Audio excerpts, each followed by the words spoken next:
everyone, and welcome back to the boardroom. Today we're going to be talking about a game, Real Schpeel, and we have the designer in studio, Mary Couzin. How you doing, Mary? Doing great. You designed this game. How long ago was this? It took 2.5 years to design. Oh, but really? A lot of movies to watch. Lots of movies. So you're a movie fan? No, you know what's funny? I wouldn't consider myself a movie buff, but we knew that the game worked, and so we just started watching movies. You'd be surprised when you buy books in the stores, the movie lines that they quote, they're not always right. Oh, wow. So every movie that's in here, we've watched. That's remarkable. Then I couldn't play this game with you because you'd win every time. Is that the way it works? Well, or? you forget. You forget over time. Okay, well, sometime we'll take you up on that. Okay. Okay, Mary does this game, or has done this game through her company, Game Jest. So you actually produced the game yourself and marketed it yourself, and well, that's another show because we're going to be talking about her company, Discover Games, very shortly in a subsequent show. So let's get to this game. The basics as far as how many people can play it? Minimum of 4. We've had as many as 35, 40 people play. Oh, really? It's a 2-team game, Okay. so you can easily do that. It's very simple. Do we have a card that they can see? Absolutely. We're going to put it right in the middle of the board here and get our overhead zoom camera is going to come right in on that. Okay, so you see there's a starred line here. So the question is actually above the starred line. And below that are the 4 possible answers. And so what you would do to your teammates, you're reading to your own teammates, you would say, for instance, I'll give you a nice easy one to start here. It better be easy. This is a 1993 drama, and then there's stage direction. In this case, you're reading it as though you're giving orders. And the line would be, what I want out of each and every one of you is a hard target search of every gas station, residence, warehouse, farmhouse, hen house, outhouse, and doghouse in that area. That's Tommy Lee Jones and The Fugitive. Exactly. I saw that. Yeah, okay. So then I'd get a point. Right. Okay, and I said Tommy Lee Jones, so I'd get 2 points. No. Okay, yeah. That's you get 1 for the movie, 1 for the actor, 1 for the role, and 1 for the director. Okay, so I got 1 the movie. space for each. And I got the Oh, actor. right, so you get 2. Exactly. So what else do I have to come up with? The other 2 things are? The role The and role. the director. He was Gerard. Exactly. Well, I Wow. remember that from the TV show. We did not prepare this. I actually knew this one.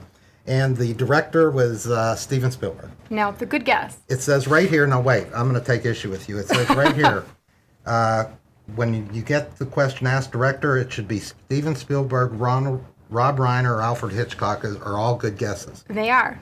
They are. But it's none of them. No, sorry.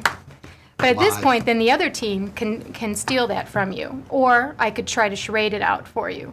So you can give hints. We can, there's different ways to go about doing this, but it's. Okay, so as far as the director, then if I couldn't get it within the 1 minute time limit, then it goes to the other team, and if they know it, they steal that point. Exactly. If I only know 1 or 2 of the things and they steal 2 of them, they would get 2 points. Exactly. Okay. Or all 4 if you don't have Okay. Well, when we were playing this game, we'll get to this in a second. Okay. Okay. You've given us some examples of play. The components are pretty basic, and if you've played Trivial Pursuit, you already know when you land on a color, you go to that same color and do the thing. There's an extra piece here or an extra space here that's a little bit different. Why don't you give us a real quick idea of what the orange? Okay. If you land on an orange gold space, that's a celebrity space. And so, for instance, and it works a little bit differently, but you would say, let's say, here's one. This gorgeous blonde feline was born on April 29th, 1957 in Santa Ana, California. So the first clue would be, and if you got this one, you would get 3 spaces. She played Sookie in The Witches of Eastwick and a cocaine-addicted wife in Scarface. Is she married to Matthew Broderick? No. Sorry. That's Sarah Jessica Parker. Yeah, that's what I was thinking of. Okay. I don't know the first one, so I don't get any points yet. Okay, so here's your second clue. As singer Susie Diamond, she saved Jeff and Beau Bridges' lame lounge act in The Fabulous Baker Boys. If you get this, you get 2 spaces.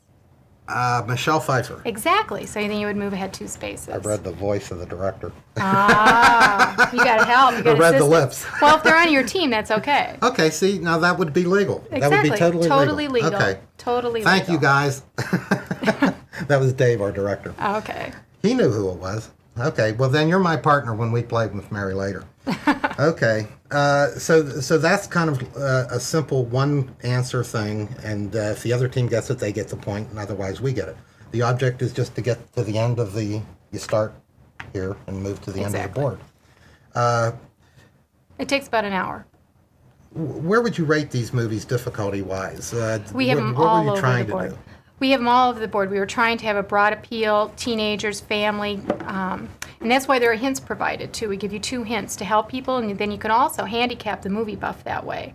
So if you had, let's say, people are really knowledgeable about movies, put them on one team, and then they don't get the hints.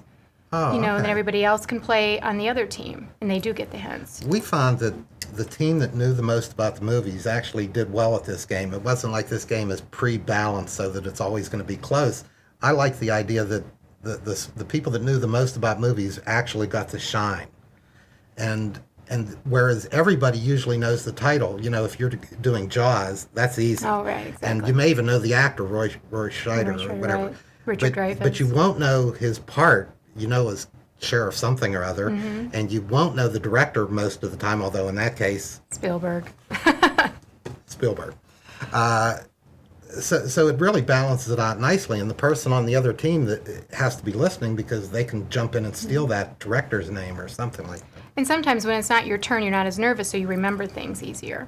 But the cinematically challenged can definitely play this game. So. One thing I noticed about this game, and I didn't like this, as soon as I got to it, everything's in quotes. For instance, when you're trying to get the person to guess the movie, you're reading a quote from a character, and you want to read it in such a way that your teammates are going to know who that character is. So in a way, you're doing some acting. And I looked at this and I said, no, I'm not going to like doing this. I don't like to stand up in the middle of the crowd and act to be Katharine Hepburn, for instance, or something like that. But it really invites you to do so, and it works. It does work. I was amazed that I was actually doing this and actually almost doing the part, trying to look like the person and everything else. This game is a lot of fun to play.